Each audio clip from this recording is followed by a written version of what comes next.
Captain Ishmaeli was troubled. The war was not going well. Then again, it wasn't going badly either. As a matter of fact, the war just wasn't, well, going at all. A week ago, the Morend, long-time rival to his people, the Misked had laid claim to a large, life-sustaining planet on the edge of their territory. His government's response was swift, decisive, and purely motivated by spite. They claimed it was their planet by some ancient prophecy that was still currently being forged to look authentic. The Misked landed a small army on the north side of the main continent, while the Morend were in possession of the south. This would have normally been settled with the standard bouts of political posturing, a small skirmish here and there, and finally some sort of agreement no one involved would be happy with. What the human politicians call a good compromise. Yet it was not meant to be. As it turns out, the planet was rich in soul crystals, the main resource needed for FTL drives. Worse still, the largest vein was situated in the middle of both armies. Before either army could secure it, a human cargo ship had an accident. 3,000 endangered animals from their homeworld were on board, and when the ship crashed, they were deposited on top of the mine. The humans apologized profusely and asked for some time to gather the specialists necessary to recapture the creatures. His people and Misked had no choice but to agree.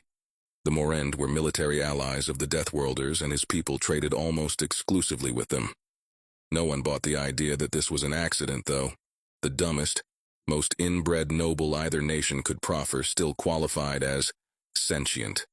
Could see the humans wanted to avoid the old rivalry becoming an open war, but neither side could openly call them liars. Which suited Captain Ishmaeli just fine, actually. After all, the longer combat was avoided, the longer he and his troops got to stay alive, which happened to be one of his favorite pastimes. Yet things were not going to last much longer, it seems. After a week of waiting for the humans to gather the right handlers, Major Buschert had decided that it was high time to make his move. The man had tried to approach the creatures, which the humans insisted to be very territorial and somewhat aggressive.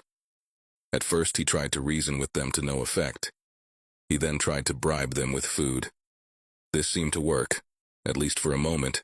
As he tried to walk past them, one of the creatures attacked him and was quickly followed by several of his peers.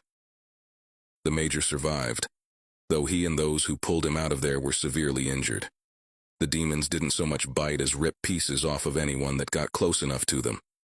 Worse, they gave chase and even tried to attack the armored vehicles.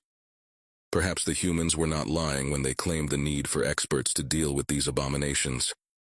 The Major recuperated in a healing pod, and to his credit only looked somewhat traumatized by the experience. He gathered all the troops to push through the animals with tanks and flame units in order to frighten them away. These monsters either don't care or are personally insulted by the use of deadly weapons in their immediate vicinity. Most animals see a large tank roll their way and they scatter. You fire a plasma flamer at them and they can't run fast enough in the opposite direction. Not these ones. The Marines who had been watching the scene had at first found it funny and then tried to join the demons in attacking us, probably thinking they would see them as allies. Big mistake. The creatures didn't see them as anything more than extra enemies to chase away. On the plus side, we won't be going to war today either. Or anytime soon for that matter. On the other hand, both we and the Morend have suffered quite a bit of damage. Not many casualties, but the mental toll was large. I wouldn't be surprised if they call the whole thing off. The creatures have increased their territory. Like conquering barbarians, they now lay claim to what used to be Misked and Morend outposts. The bastard actually look proud of themselves. We are leaving the planet next morning. No one argued the decision. General Armstrong was reading the report on the Misk-Morend conflict on XN 2003.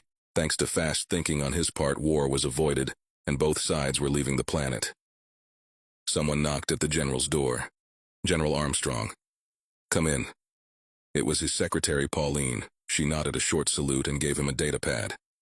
General Armstrong took it and scanned the title, Misked and Morend Joint Demands. General Armstrong. And this is? Secretary Pauline.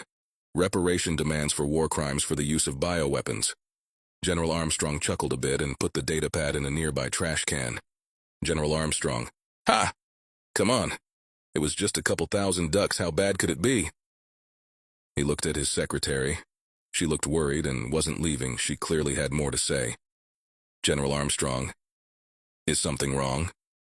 Secretary Pauline. Well, sir, the animals that were to crash on XN 2003 were supposed to be ducks, but the officers simply couldn't get their hands on the numbers needed, so... She stopped talking. This was a woman who routinely informed him of system-wide wars and casualties in the millions. The general was worried now. General Armstrong. What did we dump on the planet? Secretary Pauline. 3,000 Canadian geese. During their nesting season. General Armstrong didn't move, blink, or breath for a couple of seconds. Then he fished the data pad out of his trash can and began to read it. He quickly stopped. General, Pauline, please contact the Diplomatic Corps ASAP, and call my personal lawyer, please.